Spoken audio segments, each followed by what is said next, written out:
사랑하는 기쁨의 교회 성도 여러분, 안녕하세요. 오늘은 다 같이 우리 에스겔서 1장 1절에서 14절의 말씀을 함께 묵상하겠습니다. 제30년 4월 5일에 내가 그발강가 사로잡힌 자 중에 있더니 하늘이 열리며 하나님의 모습이 내게 보이니라.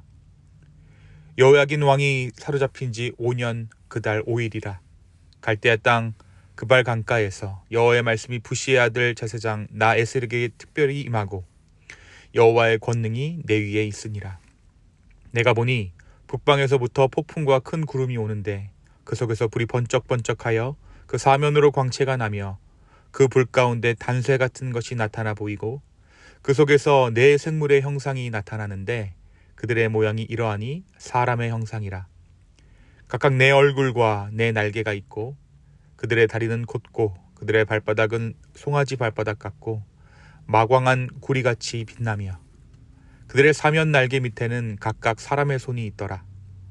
그 네 생물의 얼굴과 날개가 이러하니 날개는 서로 연하였으며 행할 때에는 돌이키지 아니하고 일제히 앞으로 곧게 행하며 그 얼굴들의 모양은 넷의 앞은 사람의 얼굴이요 넷의 오른쪽은 사자의 얼굴이요 넷의 왼쪽은 소의 얼굴이요 넷의 뒤는 독수리의 얼굴이니 그들의 얼굴은 이러하며 그들의 날개는 드러펴서 각기 둘씩 서로 연하였고 또 둘은 몸을 가리웠으며 그들이 일제히 앞으로 곧게 행하되 영에 가려는 곳으로 가며 돌이키지 아니하고 행하며 그 생물의 모양은 숯불과 횃불 같은데 그 불이 그 생물 가운데서 오르락 내리락하며 그 불은 광채가 있고 그 불 가운데서는 번개가 나며 그 생물의 왕개가 번개같이 빠르더라.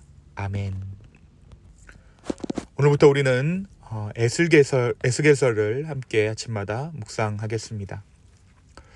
이 오늘부터 우리가 함께 묵상하는 에스겔서의 시대적 배경은 유다 왕국의 멸망 그리고 바벨론 포로기와 깊은 관련이 있습니다. 주전 605년 바벨론 제국의 느부갓네살 왕은 유다를 공격하게 되죠. 그리고 첫 번째 포로들을 바벨론으로 끌고 갑니다.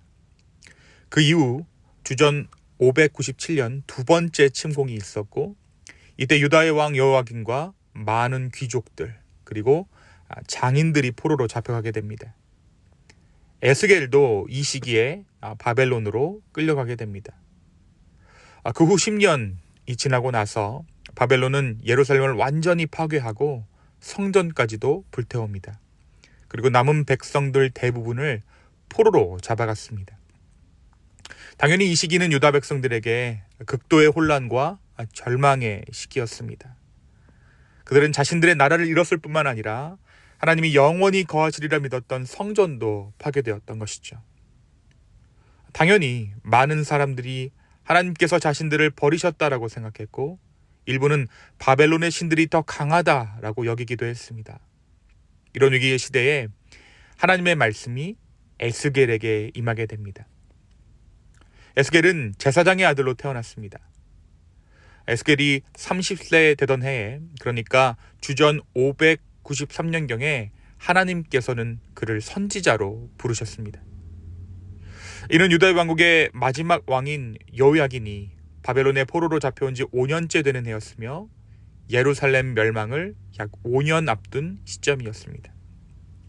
본래 에스겔은 제사장 가문 출신이었습니다. 그러니까 30살이 되면 보통 제사장 직무를 시작하는 것이 바로 에스겔의 삶이었죠. 하지만 그는 바벨론의 그발 강가에서 다른 유다 포로들과 함께 지내야 했기에 성전에서 제사장으로 섬길 수 없었습니다. 그곳은 운하였는데 포로들은 이곳에서 노역을 하며 새로운 삶에 적응해야 했죠. 에스겔도 포로 중에 한 사람으로서 이 그발 강가에서 노역을 하고 있었습니다. 그런데 이러한 상황 가운데 하나님께서 에스겔에게 놀라운 환상을 부어주십니다. 하늘이 열리고 하나님의 이상이 그에게 나타났으며 하나님의 권능이 그를 덮쳤습니다. 이것은 에스겔을 제사장이 아닌 선지자로 부르시는 하나님의 방법이었던 것이죠. 이 체험이 너무나도 강렬해서 에스겔은 이후 일주일 동안 정신을 차리지 못하고 두려움에 떨었다라고 말씀은 전합니다. 이 환상의 내용은 매우 복잡하고 또 상징적이었습니다. 먼저 북쪽에서 오는 폭풍과 큰 구름을 에스겔이 보게 되었는데, 이것은 단순한 기상 현상이 아니라 하나님의 현현을 나타내는 것이었습니다. 그 속에서 번쩍이는 불과 벌겋게 달아오른 쇠 같은 빛이 보였습니다. 그 다음으로 에스겔은 네 생물의 현상을 보게 되죠. 나중에 이들이 그룹 천사임을 알게 되지만 처음에는 매우 이상한 모습으로 나타났습니다. 이 생물들은 인간의 형상을 하고 있었지만 4개의 얼굴과 4개의 날개를 가졌다라고 말씀은 기록하고 있죠. 얼굴은 각각 사람, 사자, 소, 그리고 독수리의 모습이었는데, 이는 지혜와 이성, 힘과 권위, 인내와 봉사, 민첩함과 통찰력을 상징한다라고 볼 수 있습니다. 이 환상은 폭풍으로 시작해서 하나님의 보좌의 모습으로 끝이 납니다. 하나님께서 폭풍과도 같은 지금의 이스라엘의 현실을 다스리고 계심을, 그분의 진정한 권위를 에스겔의 환상을 통해 보여주셨던 것입니다. 사랑하는 성도 여러분, 오늘 말씀은 우리에게 무엇을 말해주고 있을까요? 먼저 우리는 에스겔의 상황과 형편에 대해 생각해 볼 수 있을 것입니다. 에스겔이 30살이 되었을 때 그는 제사장의 직무를 시작해야 했습니다. 그것이 제사장 가문의 삶이었죠. 하지만 에스겔은 그 일을 시작할 수 없었습니다. 그는 바벨론의 그발 강가에서 다른 유다 포로들과 함께 있었기 때문에 성전에서 제사장으로 섬길 수 없었던 것입니다. 그는 포로들과 함께 그발 강가에서 노역을 하며 살아가야 했습니다. 그때 이 에스겔의 심정이 어떠했겠습니까? 그는 좌절했을 것입니다. 먼저는 힘을 완전히 잃어버린 나라의 상황으로 좌절했을 것이고, 다른 제사장들처럼 하나님의 성전을 섬길 수 없는, 그리고 노역자처럼 일해야 하는 자신의 상황으로 인해 상심했을 것입니다. 그러나 그런 에스겔에게 하나님은 환상을 부어주십니다. 그리고 비로소 선지자로서의 하나님의 사역이 에스겔에게 주어지게 됩니다. 에스겔은 자신이 성전에 머물며 제사장의 직무를 시작할 수 없는 것으로 좌절했을 수 있겠지만, 하나님은 그가 있는 그곳에서 선지자로서의 삶을 살게 하신 것이죠. 성전이라는 장소에 하나님의 사역이 재현되어 있는 것이 아니라 하나님의 말씀, 하나님의 임재가 임하는 그곳에서 하나님의 일을 진행하게 된 것입니다. 사랑하는 성도 여러분, 우리는 종종 우리의 상황을 두고 좌절합니다. 나의 형편과 나의 삶의 여건이 내가 예상했던 것과 달리 진행되는 것을 두고 때로 우리는 체념하기도 합니다. 하지만 오늘 말씀은 그 우리의 삶을 주관하시는 분이 주님이라는 사실을 깨닫게 합니다. 오늘 하루를 살아가면서 내 삶을 인도하시는 그 주님을 바라볼 수 있게 되기를 소망합니다. 그리고 주님의 임재가 있는 그 삶의 자리가 바로 내가 있어야 할 주님의 자리임을 감사할 수 있는 저와 여러분 되기를 예수님의 이름으로 축원합니다.